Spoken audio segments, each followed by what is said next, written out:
أعوذ بالله من الشيطان الرجيم. بسم الله الرحمن الرحيم. الرحمن علم القرآن خلق الإنسان علمه البيان. الشمس والقمر بحسبان والنجم والشجر يسجدان.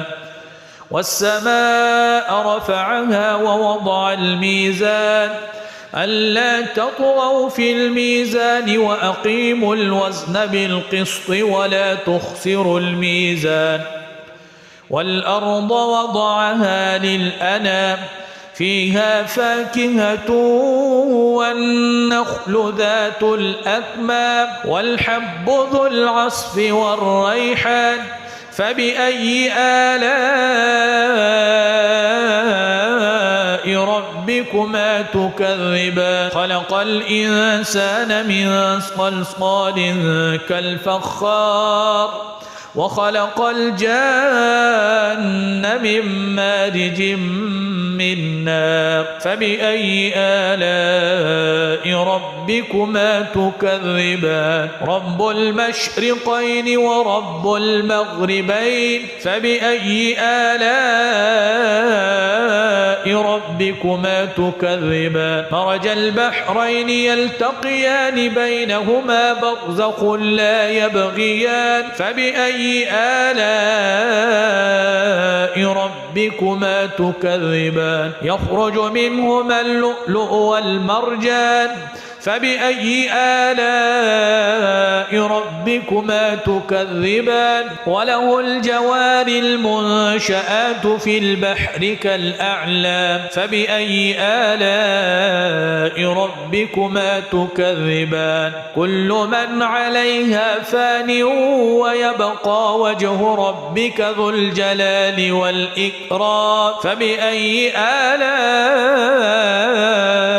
ربكما تكذبان. يسأله من في السماوات والأرض كل يوم هو في شأن فبأي آلاء ربكما تكذبان. سنفرغ لكم أيها الثقلان فبأي آلاء ربكما تكذبان. يا معشر الجن والإنس إن استطعتم أن تنفذوا من أقطار السماوات والأرض فانفذوا لا تنفذون إلا بسلطان فبأي آلاء ربكما تكذبان. يرسل عليكما شواظ من نار ونحاس فلا تنتصران فبأي آلاء ربكما تكذبان. فإذا انشقت السماء فكانت وردة كالدهان فبأي آلاء ربكما تكذبان. فيومئذ لا يسأل عن ذنبه إنس ولا جان فبأي آلاء ربكما تكذبان. يعرف المجرمون بسيماهم فيؤخذ بالنواصي والأقدام فبأي آلاء ربكما تكذبان. هذه جهنم التي يكذب بها المجرمون يطوفون بينها وبين حميم آن فبأي آلاء ربكما تكذبان. ولمن خاف مقام ربه جنتان فبأي آلاء ربكما تكذبان. ذواتا أفنان فبأي آلاء ربكما تكذبان. فيهما عينان تجريان فبأي آلاء ربكما تكذبان. فيهما من كل فاكهة زوجان فبأي آلاء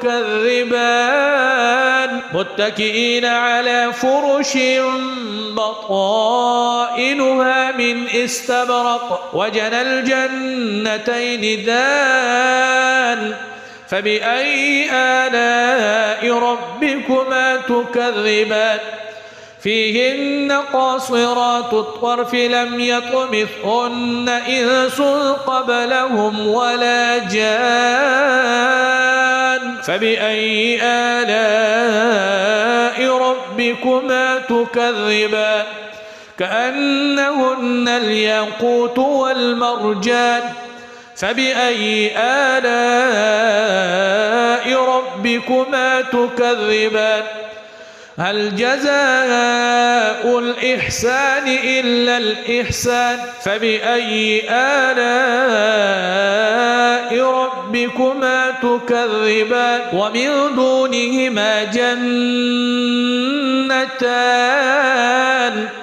فبأي آلاء ربكما تكذبان مدهامتان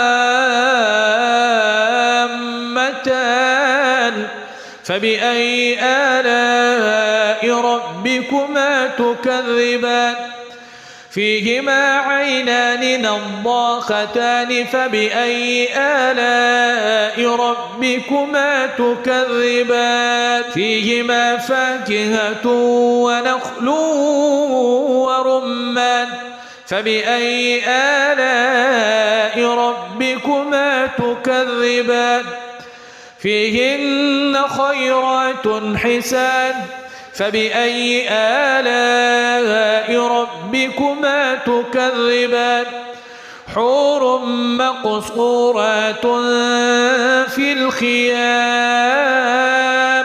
فبأي آلاء ربكما تكذبان لم يطمثهن إنس قبلهم ولا جان فبأي آلاء ربكما تكذبان متكئين على رفرف خضر وعبقري حسان فبأي آلاء ربكما تكذبان تبارك اسم ربك ذي الجلال والإكرام